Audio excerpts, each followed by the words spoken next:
नमस्कार, मेरा नाम है अनुज। आज के मुख्य समाचार में आपका स्वागत है। ईवीएम वीवीपैट का 100% मिलान नहीं होगा, बैलेट पेपर भी नहीं लौटेगा। ईवीएम और वीवीपैट को एक बार फिर सुप्रीम कोर्ट से क्लीन चिट मिल गई है। सुप्रीम कोर्ट ने ईवीएम और वीवीपैट में किसी भी तरह की छेड़छाड़ की गुंजाइश से इनकार करते हुए साफ कर दिया है कि न तो ईवीएम से वीवीपैट पर्ची का 100% मिलान होगा और न ही बैलेट पेपर से चुनाव कराने की पुरानी व्यवस्था लौटेगी। सुप्रीम कोर्ट ने शुक्रवार को ईवीएम और वीवीपैट में हेरफेर और प्रोग्रामिंग की आशंका जताते हुए वीवीपैट पर्चियों का ईवीएम से 100% मिलान करने या पेपर बैलेट से चुनाव कराने की पुरानी व्यवस्था लागू करने की मांग खारिज कर दी। कोर्ट ने कहा है कि व्यवस्था के किसी भी पहलू पर आंख मूंद कर अविश्वास करने से अनावश्यक संदेह पैदा होता है और प्रगति में बाधा उत्पन्न हो सकती है। इसके बजाय सिस्टम की विश्वसनीयता और प्रभावशीलता सुनिश्चित करने के लिए साक्ष्य और कारणों के साथ आलोचनात्मक लेकिन रचनात्मक दृष्टिकोण का पालन किया जाना चाहिए। यह फैसला न्यायमूर्ति संजीव खन्ना और दीपांकर दत्ता की पीठ ने गैर सरकारी संगठन एसोसिएशन फॉर डेमोक्रेटिक रिफॉर्म्स यानी एडीआर व कुछ अन्य याचिकाकर्ताओं की ओर से दाखिल याचिकाओं में की गई मांगों को ठुकराते हुए दिया। दोनों न्यायाधीशों ने एक मत से फैसला दिया है। हालांकि जस्टिस दीपांकर दत्ता ने कुछ मुद्दों पर अपनी अलग से भी राय दी है। सुप्रीम कोर्ट ने याचिकाओं में की गई मूल मांग तो ठुकरा दी है, लेकिन फिर भी व्यवस्था में और सुधार के उपाय करते हुए 2 निर्देश दिए हैं। हालांकि कोर्ट ने साफ किया है कि वह इसलिए 2 निर्देश नहीं दे रहा है कि उसे किसी तरह का संदेह है। वह सिर्फ चुनावी प्रक्रिया की पवित्रता को और ज्यादा मजबूत करने के लिए ये निर्देश जारी कर रहा है।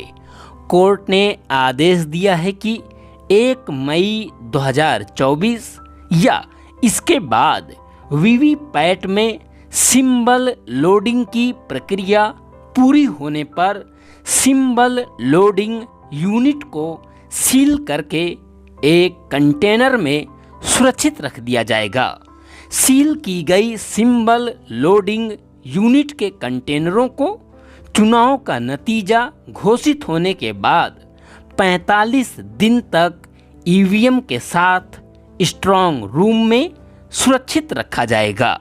कोर्ट ने दूसरा निर्देश दिया है कि परिणाम घोषित होने के बाद दूसरे और तीसरे नंबर पर रहे प्रत्याशी की ओर से छेड़छाड़ या बदलाव की लिखित शिकायत देने और अनुरोध करने पर प्रत्येक विधानसभा या संसदीय निर्वाचन क्षेत्र की 5% ईवीएम मशीनों और वीवीपैट की बर्न मेमोरी या माइक्रो कंट्रोलर की जांच ईवीएम निर्माता कंपनी के इंजीनियरों द्वारा की जाएगी।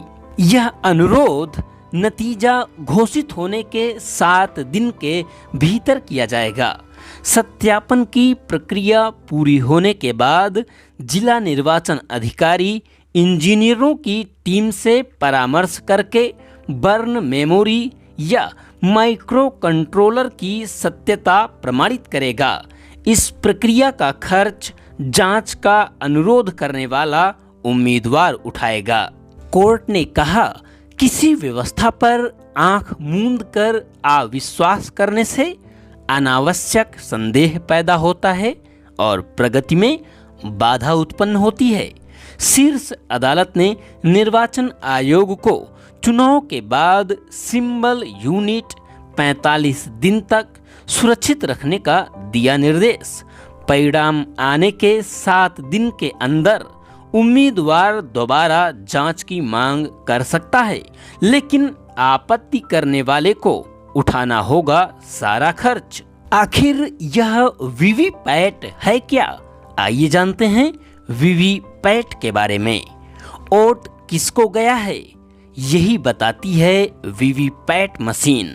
चूंकि सुप्रीम कोर्ट ने 100% वीवीपैट का ईवीएम से मिलान करने की मांग वाली याचिका खारिज कर दी। आइए जानते हैं कि वीवीपैट क्या है और भारत में इसका इस्तेमाल कब शुरू किया गया। क्या है वीवीपैट मशीन? वीवीपैट यानी voter verifiable paper audit trail. VVPAT machine EVM की बैलेट यूनिट से जुड़ी होती है। वोट डालने के ठीक बाद इस मशीन से कागज की पर्ची प्रिंट होती है। इस पर्ची के जरिए आप अपने वोट को वेरीफाई कर सकते हैं। पर्ची पर आपने जिस उम्मीदवार को वोट दिया है उसका नाम, क्रमांक संख्या और चुनाव चिन्ह छपा होता है। कैसे काम करती है वीवीपैट? मतदाता जब मतदान करता है तो वीवीपैट मशीन से निकलने वाली पर्ची एक ग्लास विंडो पर 7 सेकंड तक दिखाई देती है। इसके बाद यह पर्ची वीवीपैट मशीन के नीचे लगे कंपार्टमेंट में गिर जाती है। आसान शब्दों में कहें तो वीवीपैट से आपको फौरन पता लग जाता है कि आपने ईवीएम में जिस उम्मीदवार को वोट दिया है उसको आपका वोट गया है या नहीं। भारत में मतदान गुप्त होता है। ऐसे में मतदाता वीवीपैट पर्ची अपने घर नहीं ले जा सकते हैं। कब शुरू हुई वीवीपैट व्यवस्था? वीवीपैट का विचार पहली बार 2010 में सामने आया। उस समय चुनाव आयोग ने कहा था कि भारत में ईवीएम आधारित चुनाव प्रक्रिया को और पारदर्शी बनाने के लिए वीवीपैट की आवश्यकता है। फरवरी 2013 में चुनाव आयोग की एक्सपर्ट कमेटी ने वीवीपैट की डिजाइन को फाइनल किया। इसी साल के आखिर में कंडक्ट ऑफ इलेक्शन रूल्स 1961 में संशोधन कर वीवीपैट का उपयोग शुरू किया गया। पहली बार इस्तेमाल वर्ष 2013 में ही पहली बार नागालैंड के विधानसभा चुनाव में वीवीपैट का इस्तेमाल हुआ। इसके बाद चुनाव आयोग ने चरणवार अलग अलग चुनाव में वीवीपैट को शामिल किया और 2017 आते आते सभी चुनाव में हर स्तर पर वीवीपैट का इस्तेमाल अनिवार्य हो गया। 7,900 रुपये लागत आती है प्रति बैलेट यूनिट की। 9,800 रुपये लागत है प्रति कंट्रोल यूनिट की। 16,000 रुपये खर्च होते हैं प्रति वीवीपैट पर।